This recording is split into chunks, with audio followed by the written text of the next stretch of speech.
Eurasia Group founder and president Ian Bremmer joined Bloomberg Open Interest yesterday to break down the fragile reality behind the US-Iran talks.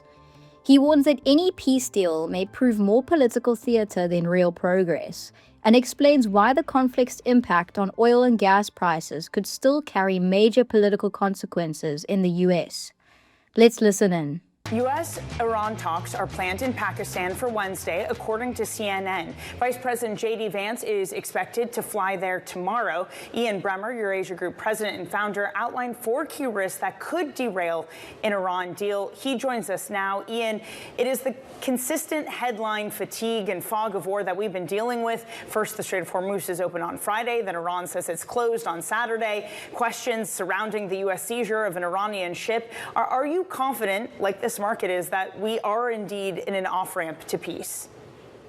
No, not at all. I'm confident that we're in an off-ramp for an announcement of peace.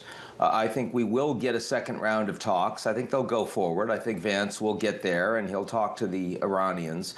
And it wouldn't surprise me at all if on the back of that there's some progress. Both sides are pretty close on many issues. Trump really wants a deal. Trump is likely to announce one.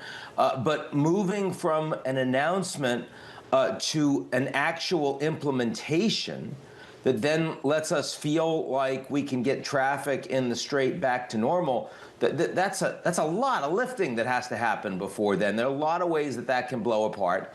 We're not close to that, in my view. How important is that to the president? Outwardly, it's important for the Republican Party that the price at the pump not accelerate any further and hopefully come down. But I wonder if the president feels comfortable with crude oil in the $80 or $90 range. It certainly hasn't hurt the energy companies that I'm sure lobby him, and it's obviously been beneficial to Russia as well. Well, he seems to feel more comfortable now than he did when he gave the State of the Union and was talking about gas under $2 at a station in Iowa. That's how he started his speech. Now he's saying, oil's a lot lower than it could have been. He heard $200, $250, $300, and it's under $100, and isn't that great? And that's because not only have prices gone way up under his administration and because of his decisions in Iran, but also because he doesn't have a mechanism to get them down. He knows that. So, he doesn't have a military plan that's going to open the Strait anytime soon. And in some ways, he's been slow rolling it. You've got a aircraft strike carrier group that's now going the slow way around the Cape of Good Hope. You've got other thousands of Marine Expeditionary Unit that's still on the other side of the Strait of Malacca. And so it doesn't look like there is an imminent military decision to escalate. Nor is there a plan that looks like it would get prices down.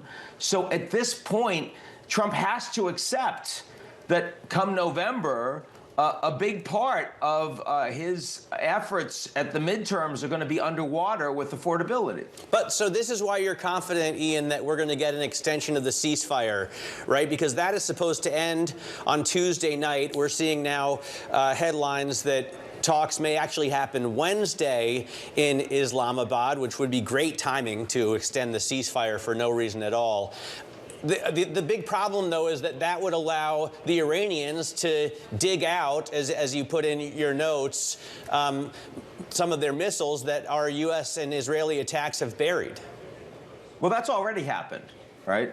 Over the last week, we already have the Iranians improving their military capabilities because there's a ceasefire on. So, Trump's willingness to provide a ceasefire implied that he was quite serious about an off-ramp, because otherwise, why would he give the Iranians that time? Now, he's trying to show that he's serious and that there'll be consequences with the blockade.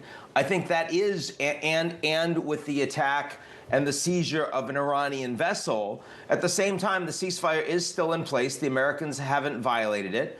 Trump has pushed the Israelis to accept a ceasefire with Lebanon. He's quite proud of that. He's been calling up global leaders and telling them what a great job he did at ending yet another war, this time between Israel and Lebanon. He's also been threatening the Iranians a fifth time by my count, in that if they don't come to the table and agree with Trump on a breakthrough, that he's going to blow up all of their civilian infrastructure. He's less credible on that one, but still, everything about Trump's activities and posturing in the last 2 weeks seem to imply he wants to extend the ceasefire.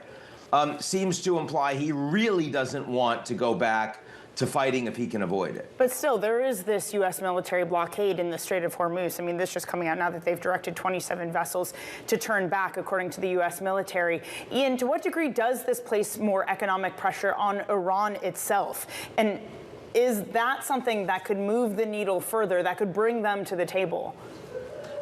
You have to hope so. It's putting more pressure on Iran.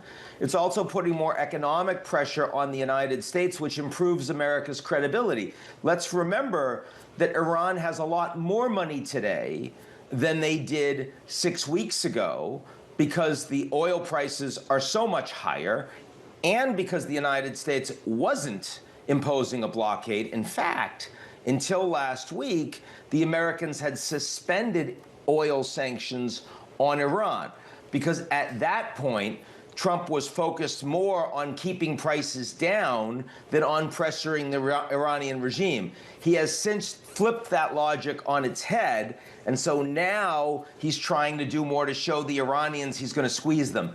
Is that really about economic pressure, or is it about trying to show American credibility that if you persist with a refusal to come to the table and come to terms, that the United States is capable of waiting you out? And do the Iranians find that credible? I mean, the real danger here is that Iran, I mean, you saw Trump said, I'm no more Mr. Nice Guy. If you're the supreme leader of Iran, or if you're the leaders of the IRGC, and Trump has already, with the Israelis, killed your father and your mother, and 150 of the leaders of your country have been assassinated, and then you're saying, no more Mr. Nice Guy. Plausibly, you didn't think he was Mr. Nice Guy even before he said that, right? Plausibly.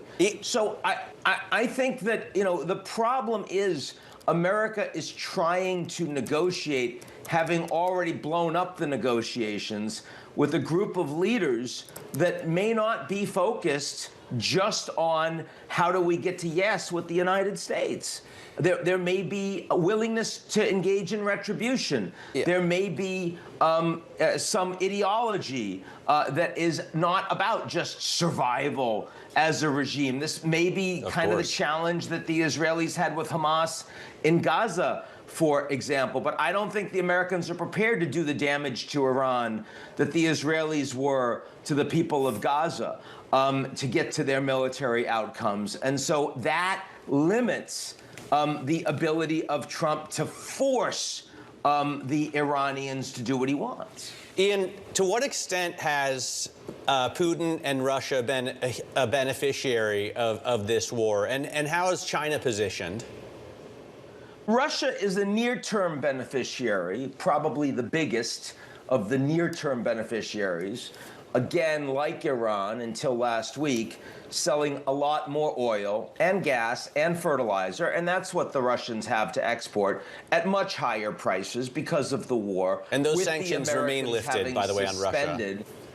What? The sanctions on Russia, yes, they have been lifted. The Russian sanctions have been suspended, just as the Iranian sanctions were suspended by the United States. They are still suspended as of today, and so the Russians are making a lot more money. Also, of course, a lot of the military capabilities that had been available to sell to the Europeans who were providing them to Ukraine, those military capabilities, interceptors, missile defense, they are now going to the Gulf region. So the fact is that the Russians no longer have to worry as much, that the Ukrainians are going to be able to repel them the way they have. Having said all of that, Ukraine today is the most capable and trained military in Europe. And I don't think that was Putin's intention 4 years ago, but that is the reality today. And Putin has not been able to take any land from the Ukrainians in the last 3 months. In fact, he's actually lost some land in occupied Ukraine that the Ukrainians have taken back. So when I look at Russia today from a global perspective, even though their position has improved somewhat in the past weeks of the Iran war, I wouldn't want to be in their position. It's also true that the transatlantic relationship getting a lot weaker, more fractious, that is an improvement for Putin. He likes big existential questions around NATO, the Americans calling NATO allies cowards. Right. Putin likes all of that. But his biggest ally in Europe, Viktor Orban in Hungary, just lost to an anti-Russian Hungarian right-wing populist, Peter Magyar, with a constitutional majority, which means that the Europeans, right, even with the new Bulgaria elections, the Europeans are going to have an easier time